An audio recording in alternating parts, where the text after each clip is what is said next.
A special economic zone is an instrument that can be used anywhere to drive industrialization and economic development.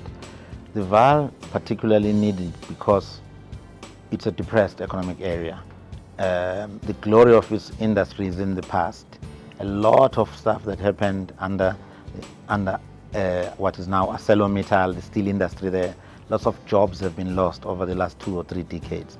So you now need something new that can reinvigorate the economic activity there and create jobs. So the immediate thing is just attract attention and give hope to the Vaal as a region. When the government makes an investment and a commitment to an area to fund the infrastructure, to fund businesses located there, the story is no longer about the social ills that we talk about in the Vaal. The story becomes about, okay, maybe there is indeed something that can happen for me. So that's the first thing. It's just changing the narrative about the Vaal being a depressed area. The second thing is you create jobs through that. When you attract the investment, you create jobs. The third thing is you invest in infrastructure. When you invest in infrastructure to make sure that the industrialization happens, that benefits communities in the area as well.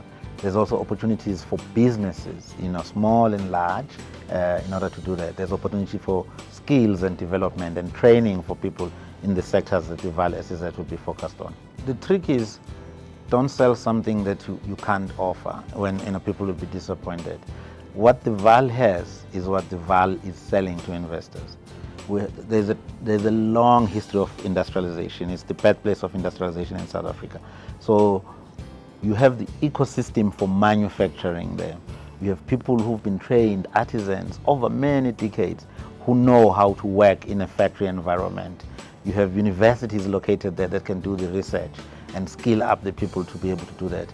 You have a superb location in that you can connect to many parts of the country and the logistics that are associated with that.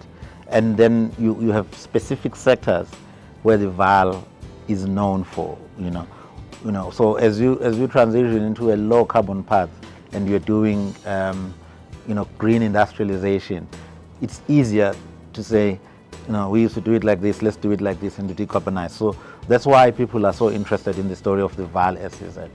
And SEZ itself is a long-term play, for lack of a better word. So you're talking the horizon of about 40, 50 years. For example, Cocoa started in about 2000, 2002. It's now 4 years later or so. And you can see the impact that it's making in the region and the ability of it to attract investment on a more regular basis. But where we are, we're telling the story in the beginning. We've done a master plan for 30 to 40 years, but we know what we need to do in the next 5 years.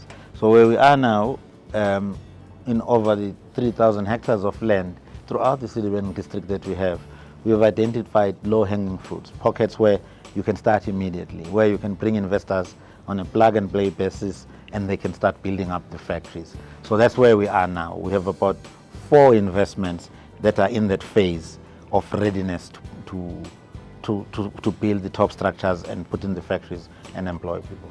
Projects of this nature, will not happen without the active support and participation of the communities in which they are done, of any nature. You could be mining in Limpopo somewhere.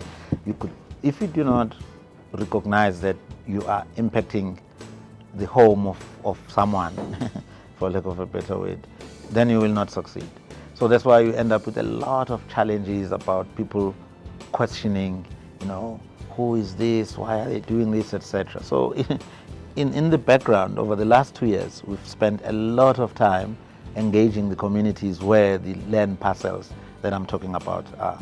But we've gone beyond that point now. We've established community project committees with the support of the local municipalities, where the opportunities for jobs, the opportunities for skills development, the opportunities for business, the tenders that will be issued are discussed in an open and transparent fashion so that people can take advantage of it, where we create a database of small businesses, of people who are looking for training, people who are looking to supply services to the SEZ. So that's how we manage it. You can't do it without the communities, and we have to constantly, transparency and constant communication is key.